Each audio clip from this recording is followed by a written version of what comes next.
Il est des voyages qui marquent une vie. Des chemins qui gravent en nous des souvenirs indélébiles. Dans cette quête des merveilles du monde, nos guides sont vos compagnons de route, vos éclaireurs des terres inconnues. Entrez dans leur univers à travers cette série qui leur rend hommage. Allez les sportifs, c'est parti! Épisode 12, Cap sur le Sahara, avec Kader et Baba. Je m'appelle Mohamed Abdelkader, dit Kader Assouf. Je suis du sud de l'Algérie, de Djanet. Bonjour, mon prénom c'est Baba Ahmed Dibaba. Je suis un guide de la Mauritanie depuis 1995. Pour ce dernier épisode, nous vous emmenons dans le Sahara, là où le sable façonne l'horizon et où chaque pas raconte une histoire. Avec Kader et Baba, nous découvrons un territoire brut, silencieux, immense, et une façon unique de vivre l'aventure, guidée par la connaissance, la culture et l'amour de ces terres nomades. Il peut dire que c'est un paysage vraiment varié. Des plateaux, donc il y a des montagnes, il y a des grandes lignes différentes.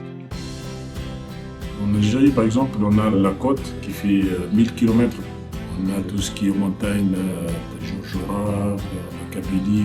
Et après, on commence par le désert. Il y a une partie qui on trouve beaucoup de sable et beaucoup de dunes. Et les côtés sud-est, il y a plus des montagnes comme on monte sur les plateaux des Hoggar et les plateaux des Tassilinaja. Le désert, c'est immense et c'est varié aussi. On trouve plusieurs couleurs de sable. Des sables jaunes, des sables blancs, des sables rouges. Et ça change d'une région à l'autre. Il y a un proverbe touareg qui dit « Si tu crois que le désert est vide, ce qui fait, tu ne sais pas le regarder ». Même si on est à un endroit vide dans le désert, on s'arrête. Au bout de 3-4 secondes, il y a une mouche qui sort. Ou il y a des fourmis, ou il y a quelque chose. Il y a toujours de la vie dans le désert. Après, au fur et à mesure, quand on se déplace dans le désert, on trouve toujours des nomades qui se déplacent et qui suivent les pâturages pour leur peuple. Les bons guides, c'est pas celui qui connaît son chemin. Les guides, c'est lui qui trouve ce chemin. Pour être un très bon guide, il faut tenir une volonté, il faut être responsable. Tu es ambassadeur pour ton pays dans le désert et il faut aller chanter avec ton équipe locale et bien servir.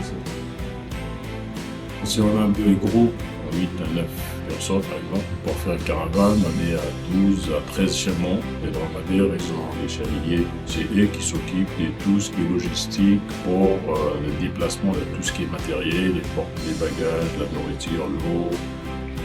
Et les dromadaires, ils sont très forts. Il y a des dromadaires qui peuvent porter 300 kg. Les cuisiniers et tout, qui nous préparent donc la cuisine de très bonnes salades. Un soir, donc on a un couscous, un soir on a un méchoui, on mange une tête de feu chaque soir. Regarde les étoiles, on discute. Les chevaliers sont rôle de faire la galette, le pain. Ils mettent ça dans le sable. Moi, je suis ambassadeur de mon pays. Je donne tout ce qui est dans mon pays. Et je le montre tout ce qui est dans le désert. J'explique tout ça pour eux. Et en même temps, je prends. Ça, c'est un moment très bon pour moi. Surtout des fois, si on prend le thé ensemble avant le dîner, on discute tous les soirs autour du feu. Et je prends encore leur coutume, par exemple. J'aime que je parle avec les clients, d'échanger.